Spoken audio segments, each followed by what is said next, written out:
Hi everyone. Really delighted to welcome Ben Ashley into dialogue today about his work. Joining us from Panama. Hi Ben. Hello. Hey, good to be here. Hi. So as you already know, we've been studying your work. We've been looking at what you do, and we're really interested to hear more from you about your photographs. Mhm. Um, First of all, the presentation I've already done was about intentioned photographs. I don't know if when you heard that title, you had any thoughts on what that might mean, an intentioned photograph. And I thought it was a really interesting title because I've seen your videos before, and that was the title that you chose for my work. Intention, for me, I feel there's always an intention, whether you can explain what the intention was to someone else. But every time I go out with a camera, there is a purpose to why I'm taking pictures. And the pictures that you usually choose are the ones that you saw the moment and you intended that photo to happen. Whether it was the colors, the texture, or the light, or the subject, there's always that intention that I have when I take photos. From the moment you take your camera out, you start with an intention to go and document the place that you're in or the area that you are. So yes, that's what I felt from like the idea of an intention. Because I feel like I'm one of your students now with one of these questions. What does it mean? well, I'm sure they really appreciate hearing from you about this kind of process of going out with the intention with a camera. I mean, as you know, also we talked about the idea that just anybody really has a camera now. What makes somebody special as a photographer? I think just for me, like what makes someone special is that they love to do it. Like that's what they chosen to do, and that they enjoy being creative and showing whatever they want to show the world through photography, and that they take their time and they hone in on that skill. It's not throwaway. They don't just take the picture to share the moment. The photo is also a special part of that moment, and that the photo adds to what they want to share. So whether you've got an iPhone or expensive camera, just as long as that you love what you do and you're into photography, that's what makes a photographer. It doesn't matter if anyone else likes your pictures or would look at it and say, oh, that's not a photographer. If you love it and you have your style, then you're a photographer. That's the intention. I know I'm kind of just chucking this at you, that if you were to try and attempt to say what you think your style is now compared to how you started stylistically, is there a difference? Um, that's the thing with photography. It's like you are what you are as a photographer. That's why I get very jealous or envious of other photographers, because I can't see the world the way they see it. Like I love their photographs, like everything about their pictures. But if I went to try and mimic or take a photograph like that, it's just not who I am. It's not how I see things. So my Isn't the photos. beauty of photographs, though, is that you actually can see the world that way because they're giving it to you in that sense. Yeah, so you can see it through their eyes, and that's the beauty of their pictures. But I will never be that photographer. I can try to go and take a photo like someone else, and you can learn to take a photo like someone else and to see the world they see it. I feel like if I look back through all my photos, there's always something that is me as the photographer, and I can see that from my earliest photo to Yeah. the photos that I take now. The only difference is the more photos you take, sometimes you just try to learn a new style. Like I think in this presentation, I started to do some landscape photos in the US. I don't enjoy landscape photography. I don't have any connection with those pictures. In a way, they are just Instagram pictures. I took them because they're beautiful, but that's not who I am as a photographer. I think mine always has to have a subject, be the subject being the person. And that's what I always come down to. Whether I can frame it better or I learn new colors or framing it with better light, the subject and the person is always what ties me to my photos. Okay. I mean, I'm going to ask you specifically about the image that we can see on the screen now. And really kind of question you about it. For people watching, Ben and I have already spoken about this image. It's fascinating that something that can appear spontaneous sometimes isn't, even when you are actually a documentary photographer. Do you want to just tell us a little bit about this particular image? So I love this photo. As like I don't think I've ever taken a photo with this style and texture and the tones and the mystery to this picture. I've never taken a picture close to this. Like I love it. And I remember when I first shared it, how many people liked this picture. But do I feel proud of this picture? Is it something that I have a connection to? Like absolutely not. I feel like it's a fraud, like I'm a fraud with this picture because it looks like this mysterious place that I'm traveling. And because I travel a lot, people might assume that this was a genuine, authentic picture of a moment in real life. I'm actually in China and it's a performance. And I'm really far back watching this show, and the performance is on like the open water. And there's light, so you've got the lighting already. There's the smokes, the theatrics of everything. And what I've done is got my, like I think my 130mm lens to get as close as I can. And this is a tiny little piece of the final image. The image was this big with the whole show. And as I was watching it, I could see the silhouettes in the smoke. And I thought straight away, if I can just snap that, the clarity and the resolution won't be very good. But if I can then just give it a black and white, you will get this image. So I already had the intention of what the image would look like.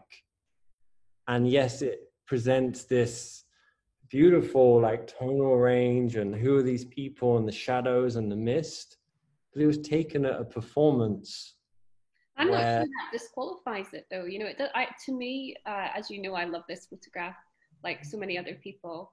The fact that it was already theatre doesn't destroy the fact that you give us the theatre of it. Yeah, I feel like I'm proud of it, but I think for me, the reason I love street photography and people, there's a challenge to taking the picture. It's not there for you. It's not like portraiture where you have full control of the situation. It's not like a building which won't move. You just wait for the light to be right. Yeah. When you take street photography of people, there's a challenge. There's like an adrenaline, which might sound really sad that you get adrenaline on street photography. But actually, when you're out and you capture a person in a moment and you are on like a 35mm and you have to be a certain distance from, you're in a strange place, you have no right to be there in a way, and you're taking a picture of this person you've not spoken to, there is an adrenaline there and a challenge. So when you get that photo and that reward and that moment, you feel good about yourself as a photographer. When I'm at a show with a fancy camera and a nice lens and the lighting and the smoke's already been put on for you, and all I'm doing is clicking a button, there isn't that same reward for me. Like the picture is, I can imagine as a product, the picture's great, but the process compared to why I like photography is very different. Like this was fun for the editing. Like I really enjoyed taking something and turning it into this through the editing process.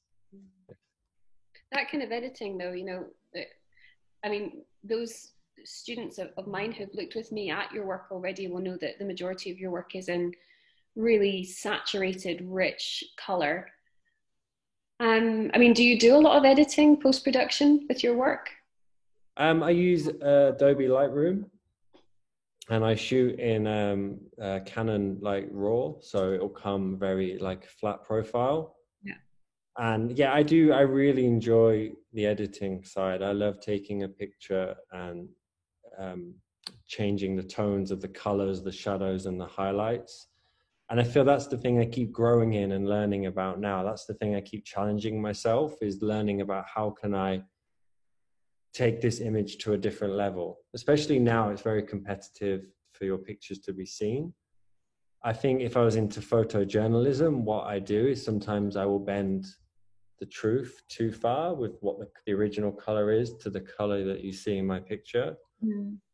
But because I just do this as a hobby, there is no rules that I need to follow with my photos, as long as I'm having fun and I enjoy what the final picture looks like.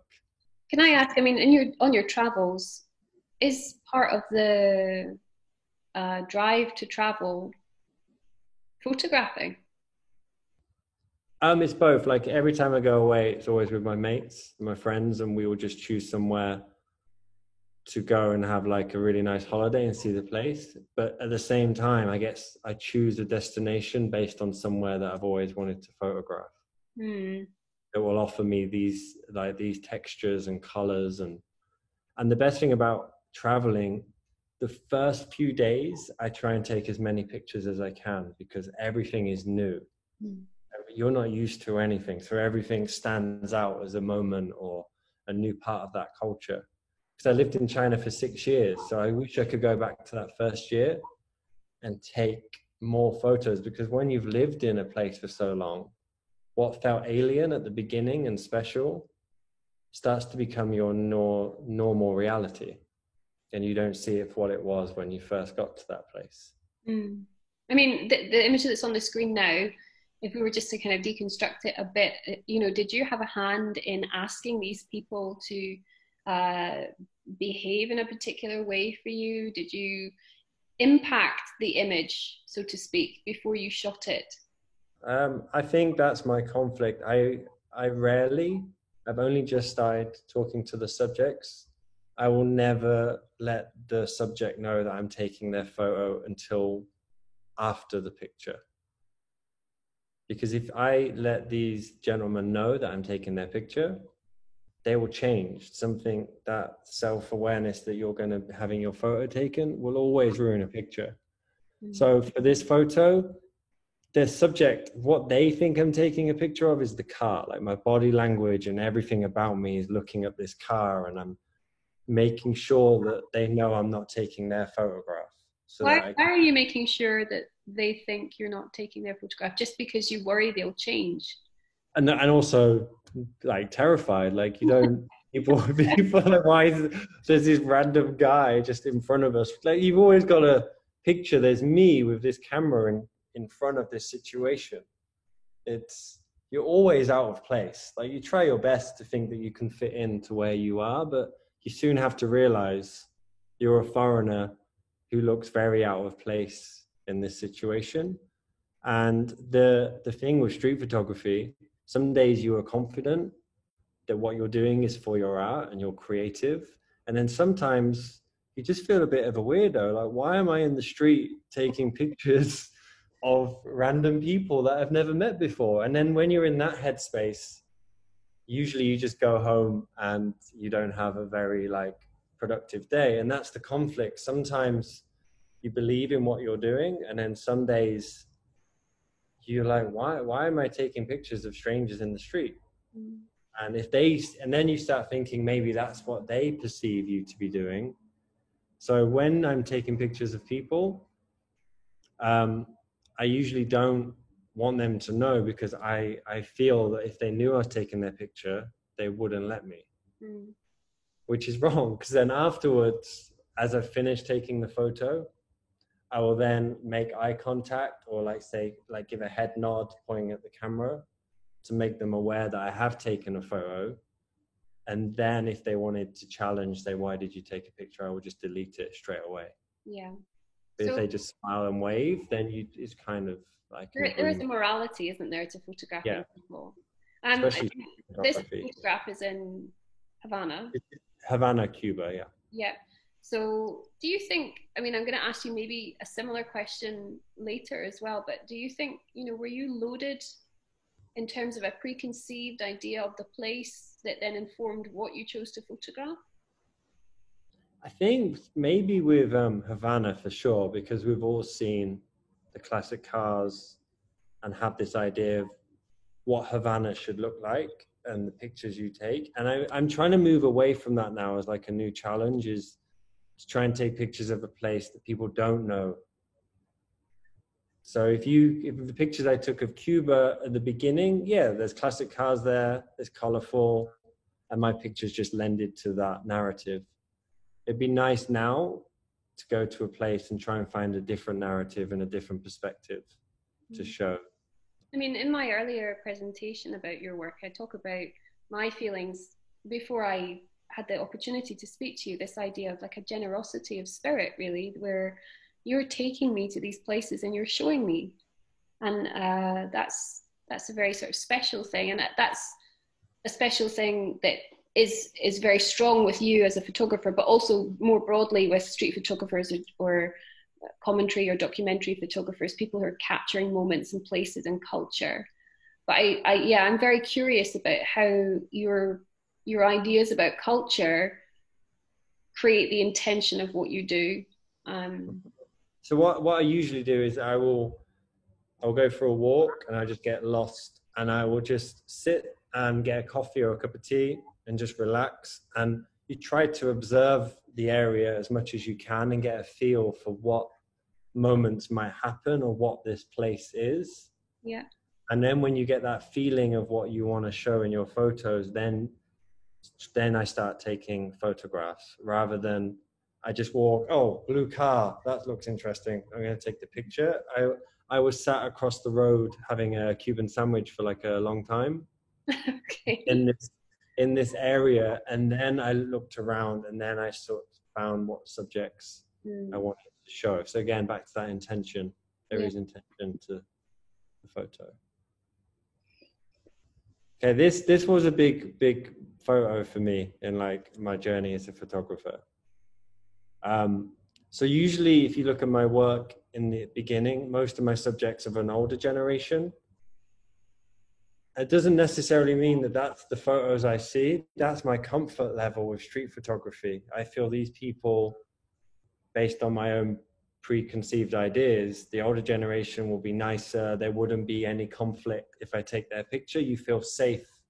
So when I went to Cuba, I really wanted to push my comfort zone and take pictures of a younger Cuba, like a younger generation, actually show more of the sort of 20-year-old young adults there. So like this, I tried a whole new approach, and there's always guys that approach you in Cuba. It's like, hey, do you need anything? I can help you. Do you need to go somewhere? And I walked away and I went, actually, no. And hey, I've got 20, I went, what's your like fee? I said, I wouldn't take photos. I want to take portraits of people in Cuba. And I'm like, don't know Spanish that well, and also a little bit scared to approach people as I'm walking around. So this guy just took me around his community and just went to all of the people that he knew. And we created this story, which again is that conflict of morals, that I worked for a magazine in London and I was trying to like capture images of like the young Cuba. So we would go around.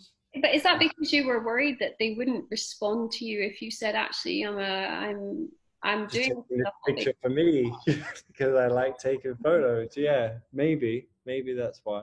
But then that kind of leads into another question, which is, when you take the photographs, are you already aware that you're going to forward those photographs out into the world? Yeah, like, because it was always just a small scale hobby for me, just taking pictures because it's your way of being creative and you have your small platform. I can imagine if you're a photographer on a different level and you're very much in like the public eye, there'd be a lot more rules that you'd have to follow, get waivers signed and all of this sort of stuff. So with these photos, but then again, I'm not used to portraiture. All of my photos is I capture the moment as it happens. Now I'm standing in front of a subject where he's asking me like, where do you want me to be? What do you want me to do? Where do you want me to look? And in that terms of photography, I don't really have much of a clue, if I'm honest, of like, where do I want the face? I'm not very good at constructing an image. Really? So, I'm not sure from the outside looking in if I agree with that, because obviously I'm looking at fully formed photographs and photographs that I find really visually sort of stimulating. They are always so beautifully composed. Funnily enough, this is just an interesting thing, and also for my students to remember, when I was looking at Ben's work and I was selecting the photographs for both this presentation and my earlier presentation, I had to screenshot some of them and crop them down to fit them into my PowerPoint. And what I realized is that when I had my cropping tool and I had the divisible space within the frame, the kind of rule of three, your photographs are usually so precisely composed in terms of division of space. It's you know, if it's not deliberate on your part, it's fascinating actually. In the beginning, I did have like a natural of those rules, but in post-production with the editing, I am using the guides and the frames of the cropping to make sure, and I use different overlays for different compositions. I don't just it's use so all of precise, and also things like for me being a stickler for things like presenting on slides where the slides are all justified in exactly the same space. So as I'm flicking through my slides, there's not a jolt from like one side to the other side or anything like that. Like the perfect alignment on my toolbar at the side of all your images, like everything was so beautifully, divided. Kind of extraordinary, actually. Just one more thing about this particular image. You're talking about having a conversation and the model asking you like, where should I look? What should I do? The expression, this kind of plaintive expression on this person's face. What were you talking about? Because I didn't want, like, the reason, like, these group of lads on the corner, they just looked super cool. They had like an attitude to them. They were just outside this little bakery eating like a snack, and they just had an attitude of, these are the pictures I always see of a place that I want to take. Like, these are the subjects that I find most interesting.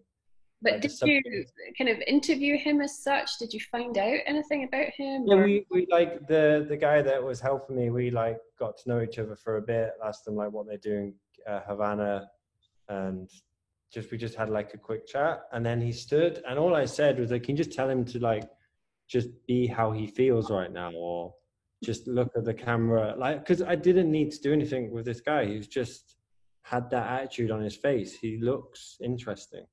So, I didn't want to compose in any way. I just said, just look straight down the camera. And I just made sure that I put him behind we moved from the street to have the blue wall behind because of the contrast of the blue and the white t-shirt. Yeah. So interesting about this idea of like contrast though, you know, we're looking at, in your work, color is so vital, really. I mean, color is a vital part of narrative, actually, I think, in your work. Would you agree with that? Yeah, I find that when I take the picture, you're always looking for the thing that you find interesting, the subject, or whatever it is. You can't explain that feeling you get as you're walking and you see something that resonates with you and why you want to take. And then you have these other things you look for. Is the light good? Is the color good? How can I compose this to be more pleasing as a photograph? It's that process. But sometimes you see the light first, or sometimes you see the color first, or sometimes you see the subject.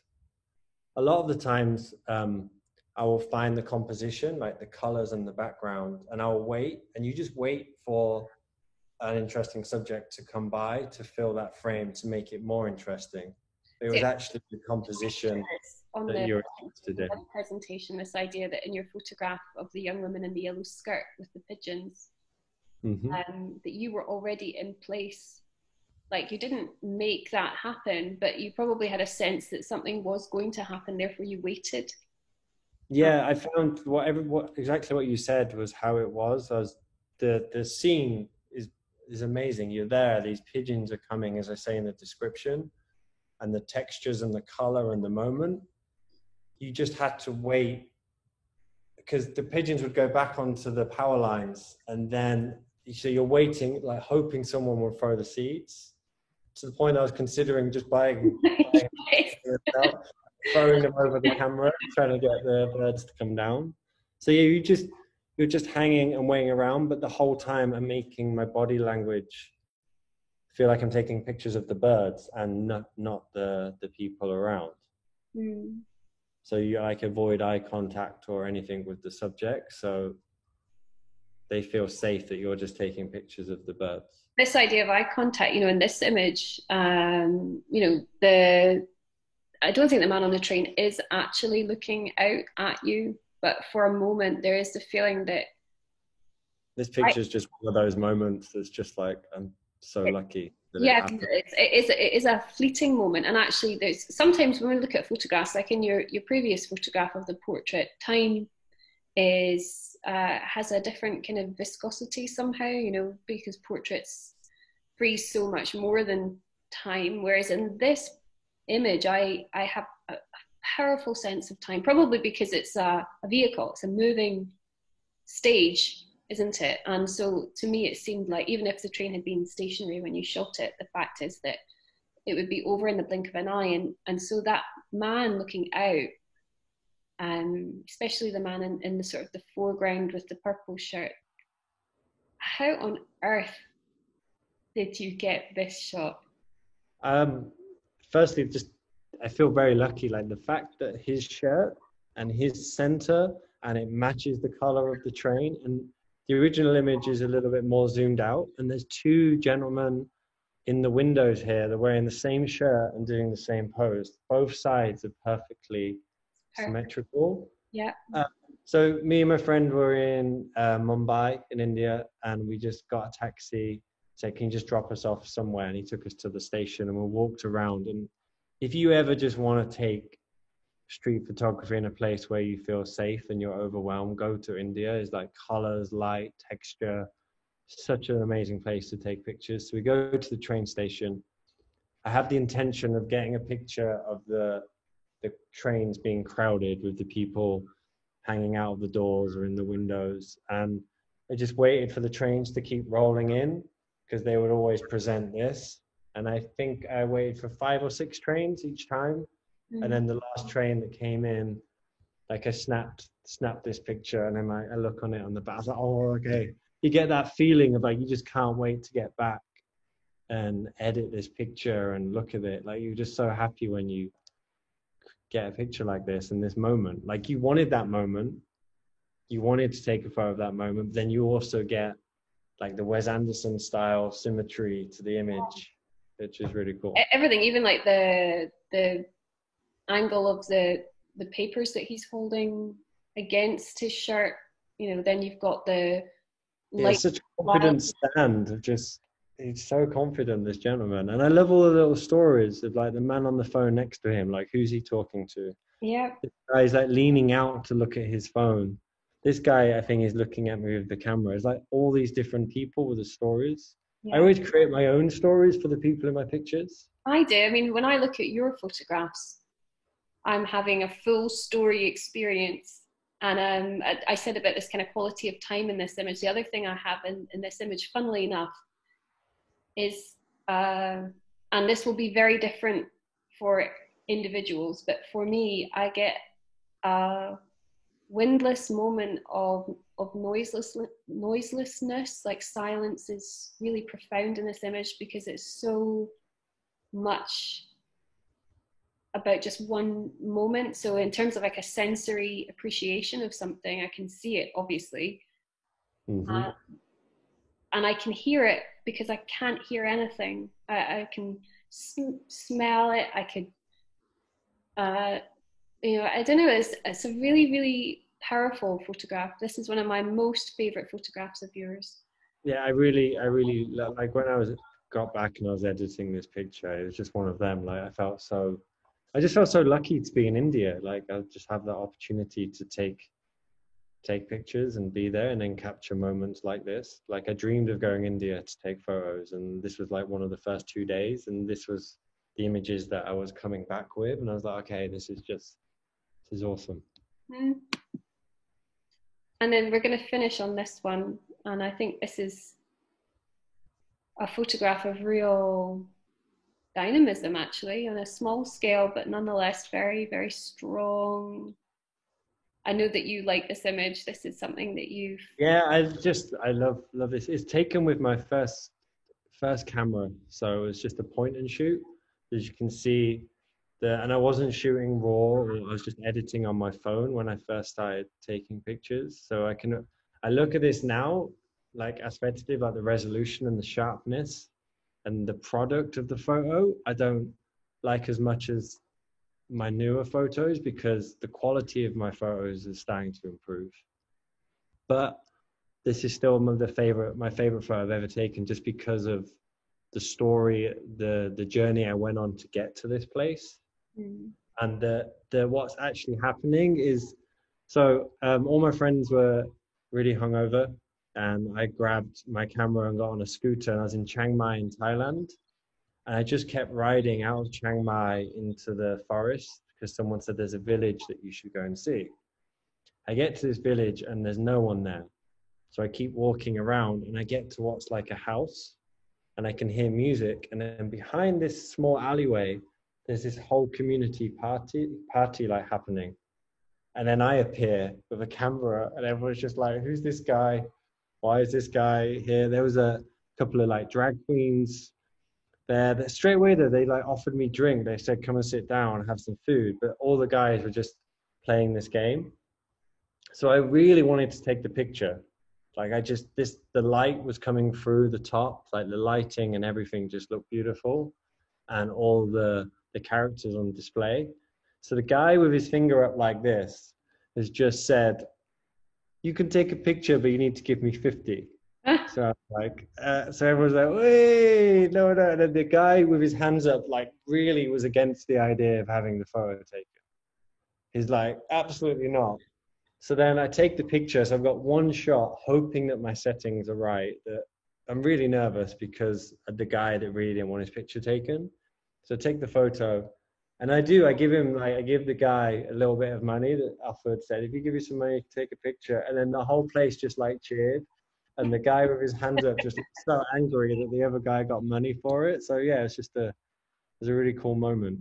And then I just, after that, just hung out, and like, as you can see, there's like whiskey in the background, like we just stuck around, and there was a few people that spoke English. So yeah, it's just a really cool moment to document a moment of going somewhere that you had no place to be, but then getting on with the people that were there. When you make that connection with the subjects or what you're taking a picture of, it's so much better than when you just take a photo of someone that you don't interact with. Yeah. And I mean, you said already about you were very aware of things like the light quality is really beautiful. I don't know if you were maybe aware, you would have been aware on some level, of course, but how, like I said, incredibly clever the image is in terms of its color balance. So you have your orange and your green.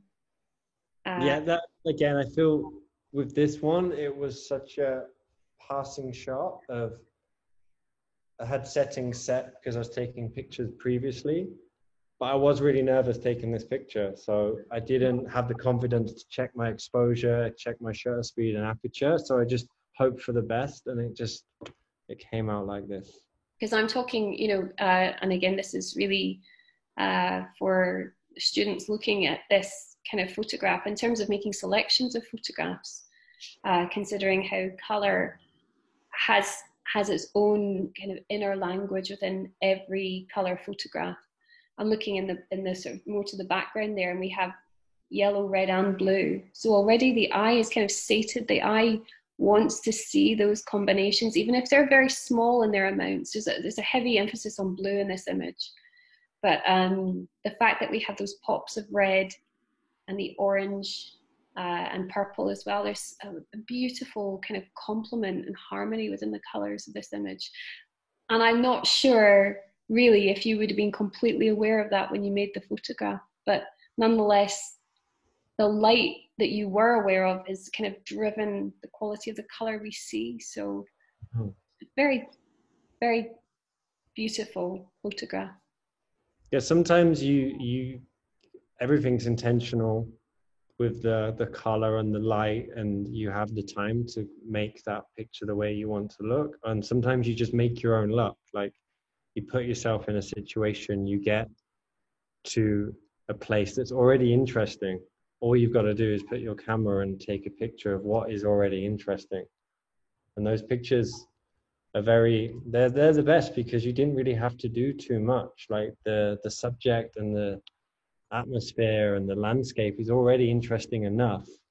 You're just doing your best to try and capture that, to Isn't it share the. interesting though that you sort of identified that you didn't have to do too much to get this photograph, and yet you have just explained to us quite a protracted exchange in order to get to this point. So Yeah, you know what? Just a bit of banter with me and the guys there. It was cool.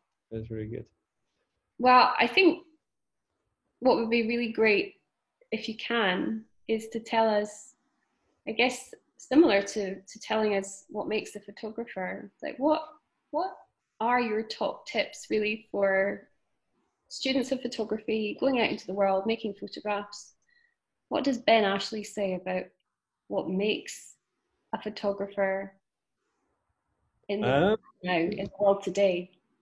I think it's a really interesting question. It's such a big area of photography, and a lot of the times it can get you down, like when you think about what success as a photographer is and when you're doing it for the wrong reasons. And there are times where I get so concerned with followers or people liking my pictures or creating a picture to be liked, or is this aesthetically pleasing? And that was just not a good road for me to go down. It was not to think like that. The best way is just to always remember I'm doing this because it was a hobby for me in the beginning. I enjoy the process.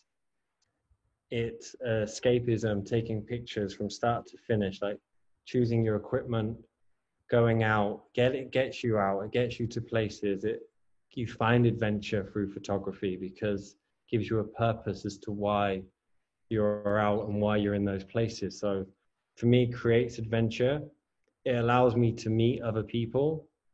I get to document it. And then also like the editing side of things is a really nice thing to do when you're at home. It's just to sit there with your images and review them and edit and be creative and have that space. But that doesn't really answer the question. So what is a photographer? For me, just make sure you know why you're doing it and that you enjoy what it is you choose to take picture of, whether it's for commercials, like you enjoy a commercial side, or the portraiture, or you enjoy composing your own shots, or you enjoy street, or whether you like abstract.